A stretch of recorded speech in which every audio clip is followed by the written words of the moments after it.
Greetings everyone, David here, and this is another Fantasy Age tutorial. This particular tutorial is going to deal with the character creation for one of the three core classes, the Warrior. Now, this is going to be a good tutorial if you are new to Fantasy Age or if you are new to tabletop games in general. What I'm going to do during this character creation video is go step by step using the 9 steps inside of the basic rule book and the Fantasy Age book, going over in detail every step, explaining what certain things do, like ability focuses, how to generate stats, the different ways to do that, hit points, defenses, talk about armor rating, the talents, the specializations, everything. Fantasy Age really did a great job, and in fact knocked it out of the park when it came to the character creation and the robust type of modifications and other customizations that you can do to a character from the levels 1 to level 20. So great job, Green Ronin. You really did a good job on character creation. So we are going to go ahead and get started now. So the first thing that is in the book, which is on page 8 in a PDF or page 8 in the handy dandy hardback book, is creating a character concept. Now, I am going to be creating a warrior. Now, what creating a concept is this is pretty much a general or rough idea of pretty much what you want your character to be, who you want him to be. So, I have this warrior envisioned as an orc soldier. Maybe the orc had spent, maybe in the part of the world that he was from, there was a mandatory instatement in the military. So maybe in his region of the world, he was conscripted to, put 10 years of his life or 15 years of his life into the military as a soldier. He's done his time, he's fought many battles, he's survived, and now he is an adventurer. So I think we're going to go ahead and go with that. He's going to be an orc, very strong, very vicious, a great fighter with both two-handed weapons and a sword and board, and he can also handle himself by throwing spears. So he's going to be very, very, very versatile with his attacking. Two-handed weapons, shield and board, and ranged weapons. So now that we have a great character concept, we have his race, we're going to go to number 2, which is generating or determining your abilities. Now, if you're new to Fantasy Age, there are 2 different, well, first off, there are 9 ability scores. The 9 ability scores in Fantasy Age are accuracy, which deals with ranged weapons, communication, deals with things like bargaining, persuasion, speaking, stuff like that. Oratory skills. Constitution deals with hit points, your stamina. Dexterity deals with your speed for your character. Deals with your defense or armor class, which it would be equivalent to in other games like D&D and Pathfinder. There is intelligence, basically how smart you are, how much lore you know of different things, military lore, history lore, religious lore, etc. Perception are your senses, your sight, your seeing, your smelling. Strength deals with might. How much can you lift? How can you lift up that heavy bar that's fallen on one of your adventurer companions? It also deals with the bonus for your damage as well. Now, there's also a little bit of a change for ranged weapons and a damage bonus, and we'll get into that later on. Now, for willpower is pretty much like a caster stat, really not needed for a warrior, nor is intelligence. So, now that we know what the 9 abilities are, there are 2 ways to generate your ability scores. First way you can do it is you can just roll 3d6, and 3d6 is used just about for every roll in Fantasy Age, except for your damage. A lot of 1d6, 2d6 for damage, maybe 3d6 if you're using a big weapon. But for all of your ability checks, your attacks, whatnot, all going to be 3d6. Now, like I said, you can roll 3d6 9 times. You can place those anywhere you want. I'm not going to go with that option. I am going to go with option number 2, which is point distribution.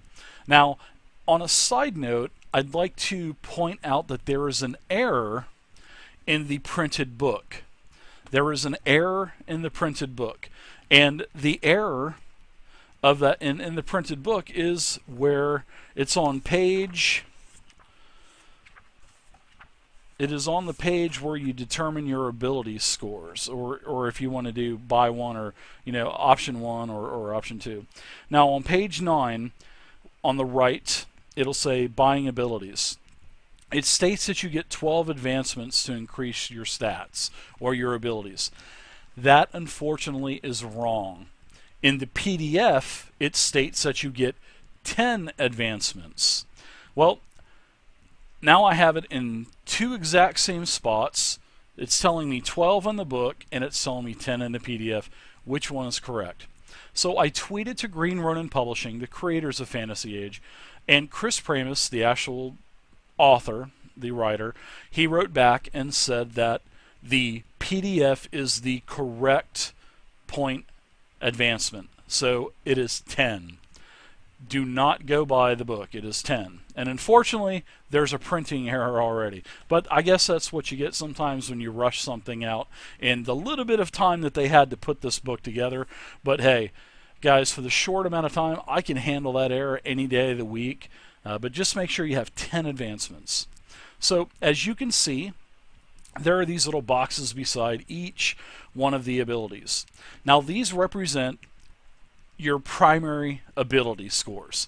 Now in Fantasy Age, every class, all 3 core classes, the mage, the rogue, and the warrior, all have primary ability scores. Now for the fighter, you can see that I've already got these pre-checked. They are Constitution, which deals with your hit points, Dexterity, deals with speed and your defense, Fighting, which is basically all of your attacking to hit, and then Strength, which is going to modify your damage. So those are the 4 primary ability scores. We have 10 points to put. Communication, I'm going to leave it 0. That is a secondary. We're going to go with, and whenever you use option 2, there are several different things that you'd have to take into consideration. Number 1, you cannot go below 0, meaning you can't go to a negative number to buy more points to spend. You can't do that. You've been able to do that in other games, other settings, but in Fantasy Age, no, you can't do that. Secondly, when you use the point buy system, you can only go to a maximum of 3 points purchased for the highest amount you can put in one ability score. So for fighting, we are going to go ahead and put a 3 in fighting. That is going to be very important. We're going to put a 3 in strength. That is going to be very important because I need a 3 in strength because I'm going with a 2-handed sword. And the 2-handed sword requires me to have a minimum of 3 strength. So now we've got 6 points right off the bat gone. I'm not going to be going any ranged weapons. Well, I am, but they're going to be based off of basically fighting, which is really nice. The throwing spear is going to be my weapon of choice for ranged, meaning I'm only going to get to do it once because I've only got 1 spear, but anyways. So I've got 3 in strength, 3 in fighting, so that's going to give me 2 more to put into Constitution, 2 more to put into Dexterity. I am very happy with the way these 10 points turned out. I'm going to have good to hit, good damage bonus. I'm going to have a nice run speed bonus and also a defense bonus, and it's also going to give me a couple extra hit points for every single level that I level.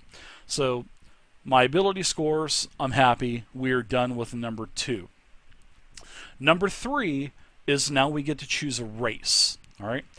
we are going with the orc. There's no specific place on the sheet that says race to put the orc, so I'm going to put it down here with social class, like I've done with all of my other characters.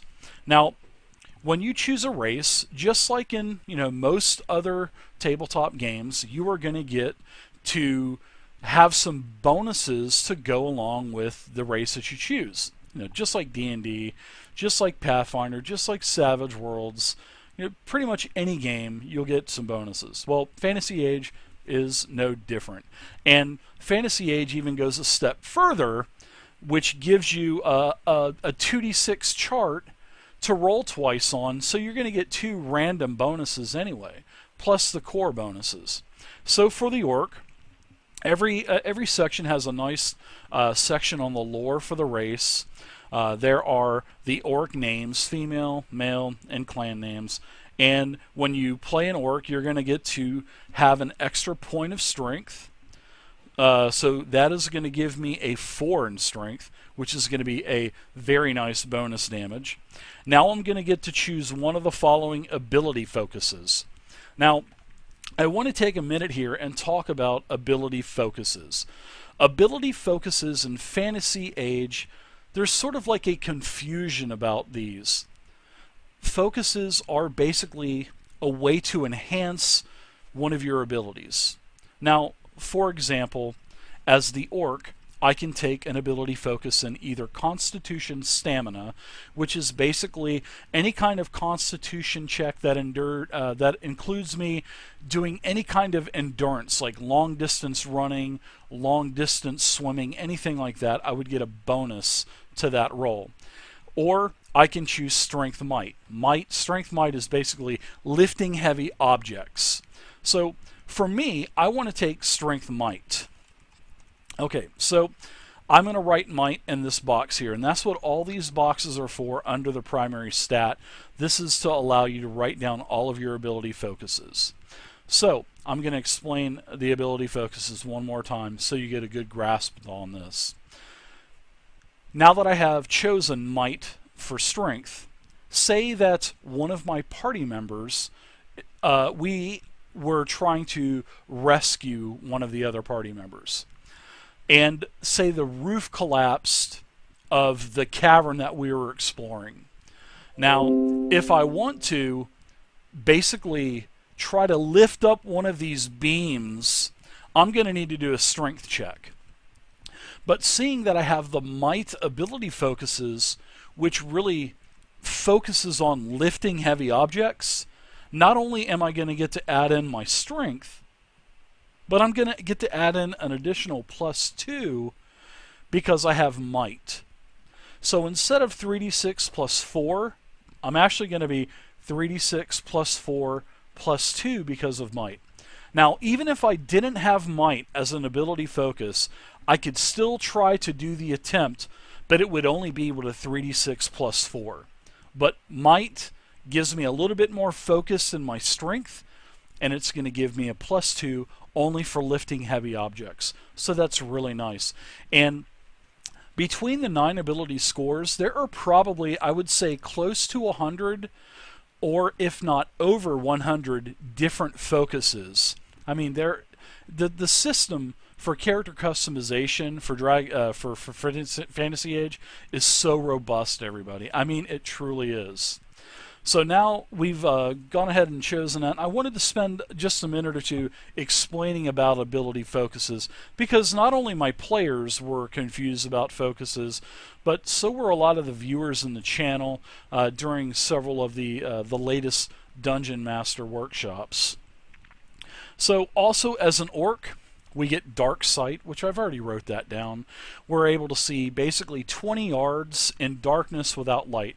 And if you're playing on a battle map on your table, or if you're playing on a virtual tabletop, in Fantasy Age, every square represents 2 yards. So my Dark Sight, I'm able to see 20 yards in a Theater of Mind set, or 10 squares on the battle map or the virtual tabletop. Easy translation for yards to squares. Really easy. Now next, I need to calculate my speed for my character. So the speed for the orc is going to be a base of 10 plus my dexterity. Okay, my dexterity is a 2, base of a 10, we're going to 12. Now, take into consideration when you have your speed or your defense, if you have any kind of negative penalty to an armor, then you'll have to negate that also, and we'll go back and we'll calculate that a little bit later, because we're going to have some other talents and whatnot to have to take into consideration for medium leather, the shields and whatnot. So we're going to calculate that stuff here in a little bit, but my base is going to be 12 and it will be modified later on. So now, what the unique thing is with choosing the orc, I get to roll twice. I get to roll twice on this orc benefits chart. And all 6 core races, there are 6 core races in Fantasy Age. I'm going to try to remember these now. So it is the dwarf, the elf, the gnome, the halfling, the human, and the orc. Wow, I did that first chance. Wow, I should take an extra roll, but no, I'm not. I'm just kidding. So every one of these races has a 2d6 chart that has about 8 or 9 different things on it, and you can get some extra, maybe an extra weapon group, maybe an extra ability score, maybe an additional focus or so. So let's go ahead and do our 2d6 for the orc. The first one was a 7, so a 7 or 8, I get to add 1 to fighting. Holy cow, how awesome is that? So now I have a 4 in fighting instead. Let's roll secondly. That is a 6. So I will get focus, strength, intimidation. So what intimidation is you're going to basically try to force your opponent into submission. So this is strength, intimidation. So anytime you want to intimidate someone and you do your check, it's going to be 3d6 plus 4 for strength plus 2 for the intimidation bonus. Real easy. 3d6 plus 6. That's what the focuses are. So now that we're done with the race, we've got our race out of the way. Number 3 is done. On to number 4. And number 4 is determining our social class and background. Those are two separate things that are actually molded kind of into one thing. So you can do this 2 ways. You can randomly roll for your social class, which in Fantasy Age there are 4 social classes. There are 4. The Outsider, which deals with criminals, exiles, hermits, pirates, radicals, and wanderers. There is the lower class, which are artists, laborers, performers, sailors, soldiers, and tradespersons. There is the middle class, guilders, initiates, innkeepers, merchants, scribes, and students. And then there is the upper class, apprentices, dilettantes, nobles, officials, scholars, and squires. So you can see again, Fantasy Age has a very robust background and social class standing for character customization. I love it. Home run. So, like I said, when we brainstormed, when we did creating a character concept, I wanted to be a soldier. So, you can roll this randomly using a d6, or if you get with your dungeon master, maybe they'll allow you to, choose outsider, lower, middle, or upper. But also, your social class also will affect how much starting silver that you start with. The Outlander, the Outsider, starts with the lowest amount, and then, of course, the upper class, they actually start with quite a bit. So maybe your dungeon master will allow you to choose your own social class and background. Maybe he or she will make you roll. But for this, I'm going to go ahead and choose because I want my background story to be catered the way I want my character. So we are going to go ahead and go with soldier. So the soldier is a lower class background. All right. So my social class is lower class, not rich. I'm going to start out with hardly any money. My background is a soldier, and remember, we spent 20 years, he spent 20 years in the military, basically serving for his land, his portion of the world. He was conscripted. He finished his tour. He fought many battles, killed many enemies, was gravely wounded several times, and now he is done, but yet all he knows how to do is fight. He has no other skills. So it's kind of a burden on him. So that's why he wants to become an adventurer and explore the the depths of the catacombs and the old ruined castles and temples and caves. That's the whole point of this character. So now that we have our lower class social class and our soldier, we also get more character customization here, because when you choose soldier, you get to choose another focus, which is really cool. You get to choose accuracy brawling or communication gambling. I really think communication gambling is going to be really good. So what this does is it's going to give me a bonus on any time I do any kind of gambling. So if I'm going to do any kind of gambling, because I mean he's in the military, he would have gambled with the best of them. So he's going to get a +2 on any type of communication gambling check. Really cool. Or the other one would have been accuracy brawling, but for me, I'm not going brawling weapons, so I really didn't need that. So now that we're done with number 4, we're going to the fun part, number 5, and that is choosing your class. So we already know what we're going to do for a class. Obviously, we see the big word warrior up there at the top of the character sheet. We are level 1, and just like the race, just like choosing your background and your social class, you get quite a few things that you get to start with as being a warrior, and we are going to take a look at those now. So you get primary abilities. We've already talked about those. We're not going to go over those again. You got your secondary abilities. We've already discussed secondary abilities. Your starting health is going to be a base of 30 plus your constitution score plus a d6. So I've got my d6 here. I'm going to roll, and I rolled a 4.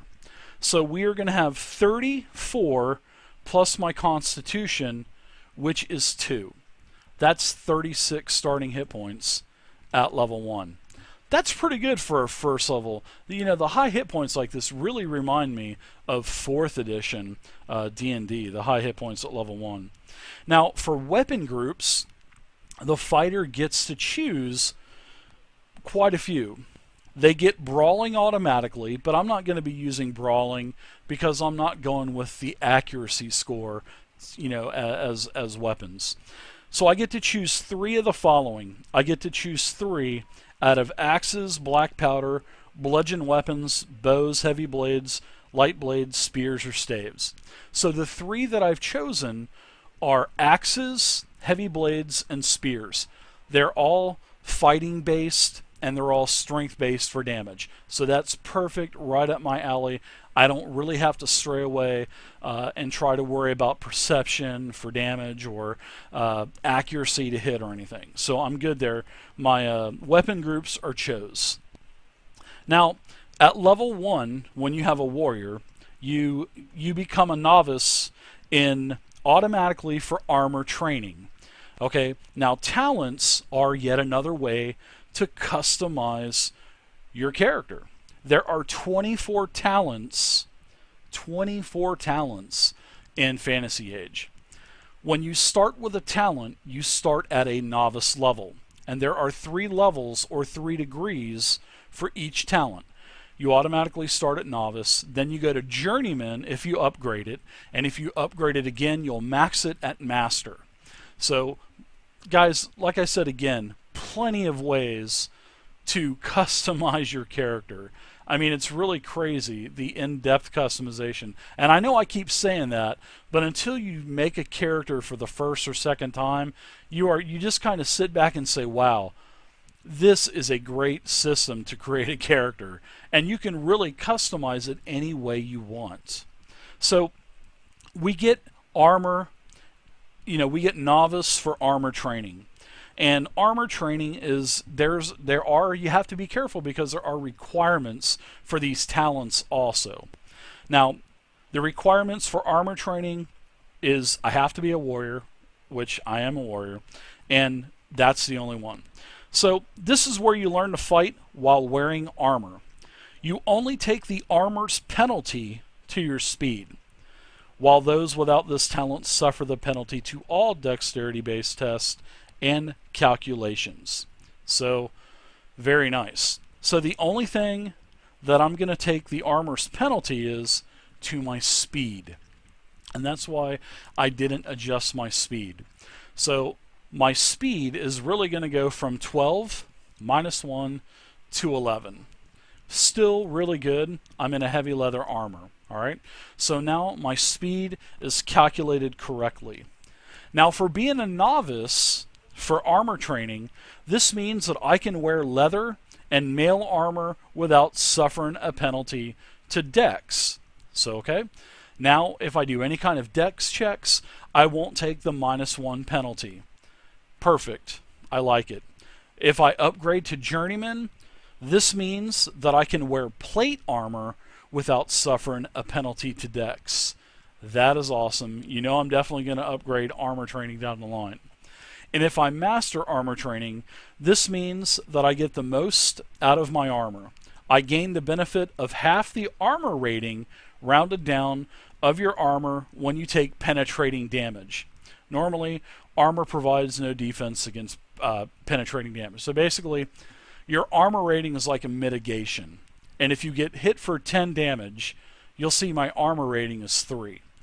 My armor is going to soak that. I'm only going to take 7. But with Master, it's basically going to take the half my armor rating, rounded down, which would be 1. And penetrating damage ignores all armor rating. So if I took 10 penetrating damage as a Master armor trainer, then I still would only take 9. So I would still mitigate 1.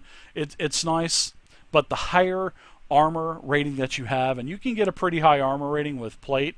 I believe plate goes up to a 10, which that would give me 5 against any kind of penetrating damage. So if I took that 10 penetrating in plate, I would only take 5 because of being a master.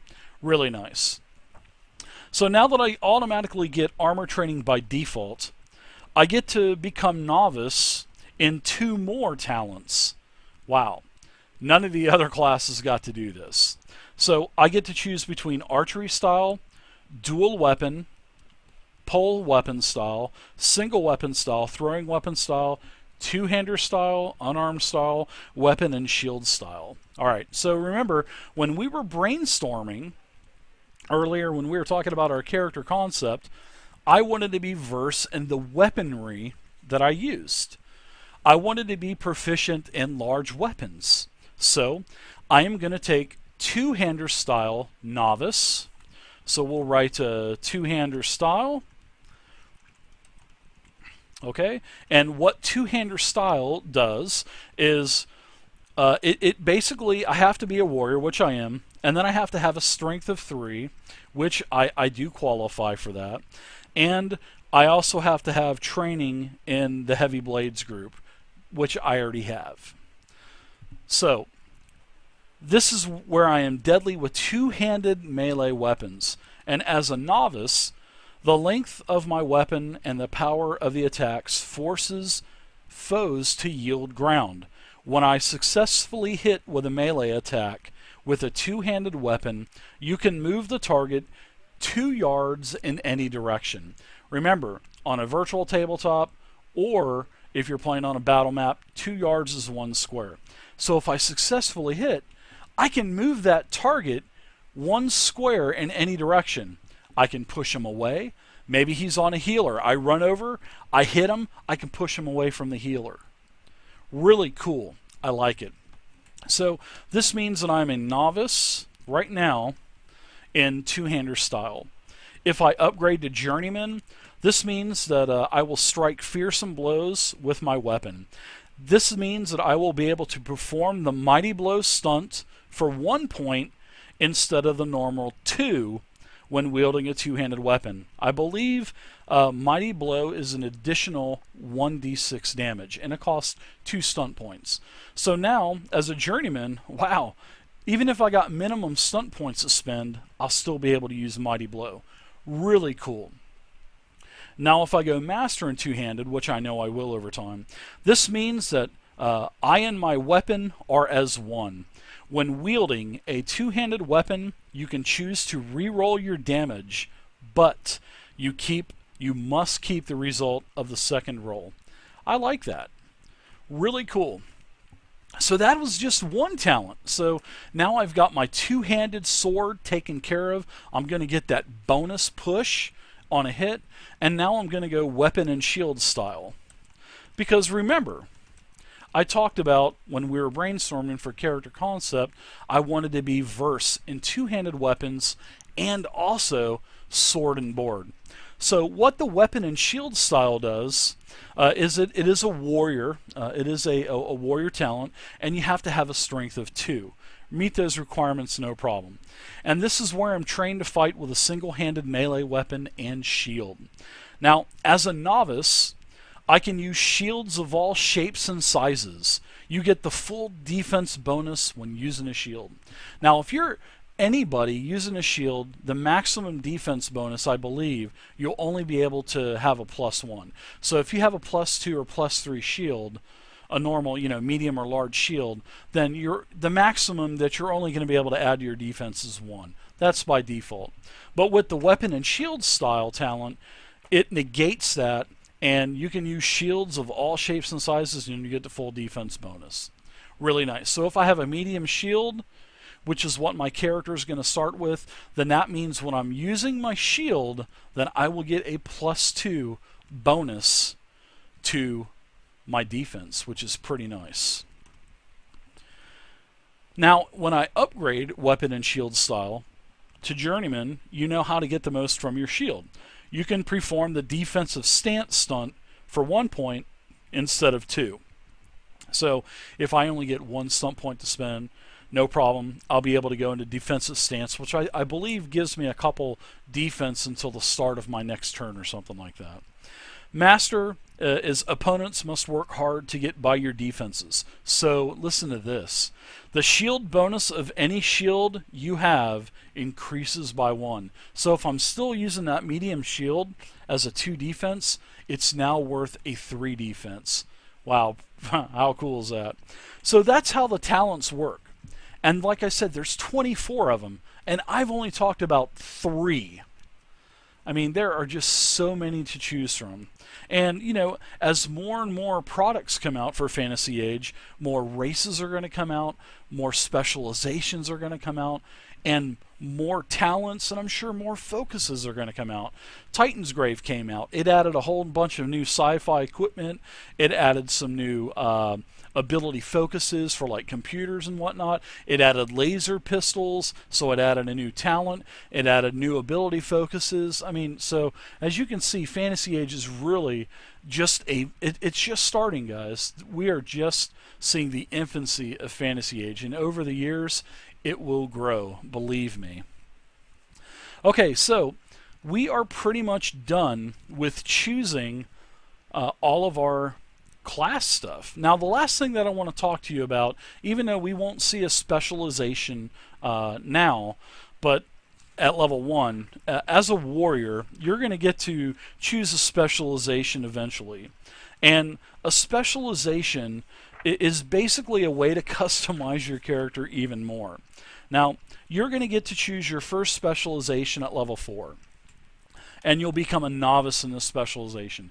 And the specializations are sort of like I mentioned earlier, the archetypes from D&D 5e, or the Paragon classes from Dungeons and Dragons 4th edition, or maybe the professional edges from Savage Worlds, or maybe something like a Destiny line of maybe Pathfinder 3.5. So you can even customize your warrior a little bit more, because at level 4 you'll be able to choose Berserker, and you'll get bonuses for being a Berserker, different things. You'll be able to choose a Guardian, which is going to be more sword and board based. You'll be able to choose a Mage Hunter, or you'll be able to choose let's see. You got the Guardian, the Knight, the Mage Hunter, and the Berserker. So there you go. Plenty of customization, folks. I mean, it's just insane when you think about it. So there we go. That'll start at level 4. And by the time you're level 20, you'll have 2 specializations maxed out at Master. Really nice. You'll be a total badass by the time you're level 20. Alright, so, which it should be like that. We're going to go next. We're going to go to picking starting equipment. That is number 6. We're chugging along here. We're making great time. So now, what we're going to do is take a look at, remember I talked about when we chose our social class, that is going to determine how much money that we start with. So, seeing that I am lower class, I am going to be starting with 25 base plus 3d6. So I've got my 3d6 here, and I'm going to roll, and I rolled a 10. So I am going to get, as lower class, 25 plus my 10, for a total of 35 silver. Not gold, but silver. Nice try, everybody. Alright, so also, every starting character starts with a backpack, traveler's garb, and a water skin. And here I've already got that down. Now, if you are a warrior, you get heavy leather armor, which is right here. I've already taken that. And I also get 3 weapons as a warrior. I've already chose my 3 weapons. I chose a 2-handed sword, a long sword for my shield, and a throwing spear. And also, if you have the weapon and shield talent, like I do, then you get a medium shield. How cool is that? So I've already put the medium shield on my character sheet. And now you can go to the equipment section of the book, which I believe is chapter 4. And chapter 4 has a really, really, really robust equipment section. And it actually tells you what all of the special items do too. So if if you want to buy a hook, it tells you all about the hook, tells you any kind of bonuses that are going to be involved with any kind of like focus checks, whatnot. Really nice. It's really nice. So the robust equipment section is a nice addition compared to what was in the original Dragon Age box set 1 and 2. Great job, Green Ronin, on the new equipment section. Alright, so now that we're done with our equipment, we're almost done. We can see the light at the end of the tunnel. We can now do number 7 and calculate our defenses. So remember, when you calculate your defenses, we are going to be doing a 10 plus dexterity plus shield bonus. Okay? So remember, 10 plus dexterity plus shield bonus, and remember your armor penalty is going to take that into consideration too. But because we have armor training, remember, we're 1 with our armor, we do not take that penalty. So our defense is going to be really, really, really high. Not really high, but it's going to be really nice. Base of 10, our dexterity is 2, and our shield bonus is 2. So we are going to have a 14 defense with our shield. Okay, now I'm going to put a, hopefully, okay, it did let me do this, and I'm going to put a 12. Ah, darn it. It didn't shrink it down. So we're going to put a 14/12 in here, and this is going to remind us, if we go to 2-handed weapon and we put our shield back on our back, then our defense, we're going to lose 2 because we're losing our shield bonus. So we're going to have 14 sword and board, 12 just 2-handed with Old Glory. So there you go. We've calculated our defense. We've already talked about armor rating. We'll touch over it one more time. Say if I get hit with a 16. All right, I got hit. He rolled 3d6 plus 5, rolled like an 18, okay? He hit me, he rolls damage. He's using, say he's using a longsword, 2d6, and he does a total of like 12 damage to me. Now my armor is going to mitigate 3 of that 12. So you basically just subtract the armor rating off of it, and then I would take 9 damage, and then I'd be at like 25 hit points. Okay? 25 hit points. Piece of cake. Now, one other thing that we need to do is we need to calculate our to hit and our to damage before we go on to the last couple things. Oh wow, here's a move, charge, and run. I didn't even see that there. That's pretty nice. So, two-handed weapon. This is based off of fighting. All right. Our fighting is a 4. It's a 3d6. 3d6 plus 4. We don't have any ability focuses, so I'm going to leave that at +0. And remember, you know, the first time that we gain a level, we'll be able to gain an ability focus. And the first thing that we're going to do is take fighting two-handed weapons. Fighting large weapons right here, heavy blades. So once we take heavy blades, then we'll get another +2 to hit, but that won't be until level 2. So remember, you can also take focuses for your weapon groups. That'll give you an additional +2 to hit. Now, damage works a little bit differently than it does for to hit. So we're going to go to the rules part of the game in Chapter 3 to where inflicting damage. So as you can see, our two-handed sword and our long sword are both going to be 3d6 plus 4 plus 0 to hit. And we might as well just go ahead and do our spear also. The spear is going to be 3d6 also. And this is also fighting based. So it will be +4 and then +0 because we don't have the spear's ability focus just yet, but we will eventually. So now to calculate our damage, every weapon of course has a base weapon damage. The two-handed sword is 3d6. That's massive, but that's why it takes a 3 strength to wield.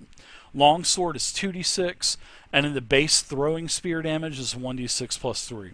So whenever you inflict damage, and a lot of people get this confused also, myself included. I even got a little bit confused on this myself.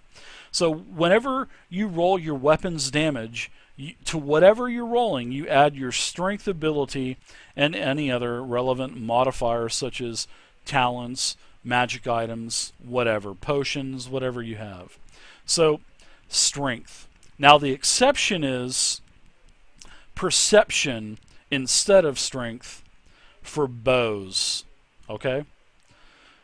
Bows, you would do perception. So take a mental note of that. Bows, perception. Everything else, strength. So our strength is really nice. Our strength is a 4.